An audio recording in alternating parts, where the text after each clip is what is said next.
A covert U.S. operation in the heart of South America. A sitting president captured and charged. It sounds like the plot of a movie, but this is real. And it's a geopolitical earthquake reshaping the Western Hemisphere right now. This is what happened. For years, tensions between the United States and Venezuela have been simmering.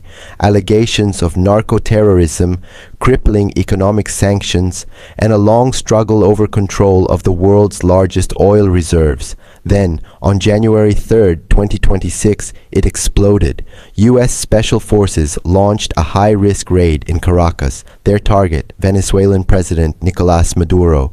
The mission was executed. Maduro was detained and flown to New York to face long-standing criminal charges.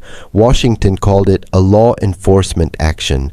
Caracas called it an act of war. Within hours, Venezuela's Vice President Delcy Rodríguez was declared acting president. She immediately rejected any U.S. authority, calling the operation a criminal violation of Venezuela's sovereignty. But then the contradictions began. From Washington, the message was mixed. U.S. leadership signaled a desire to oversee a political transition and gain influence over Venezuela's vital oil sector, suggesting they intended to run the country.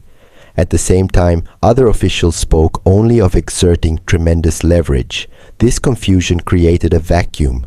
On the ground in Venezuela, uncertainty took over. In parts of major cities, armed groups patrolled the streets. Civilians faced fear, shortages, and a deep political limbo. The world reacted with shock and condemnation.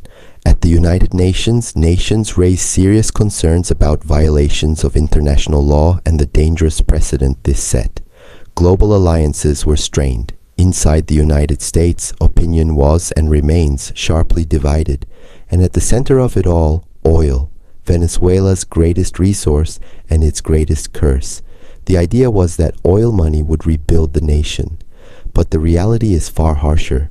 Decades of decay have left the industry broken. Rebuilding it would require tens of billions of dollars and many years. Investments nearly impossible under this level of chaos and political risk. So where does this leave us? Who truly governs Venezuela today?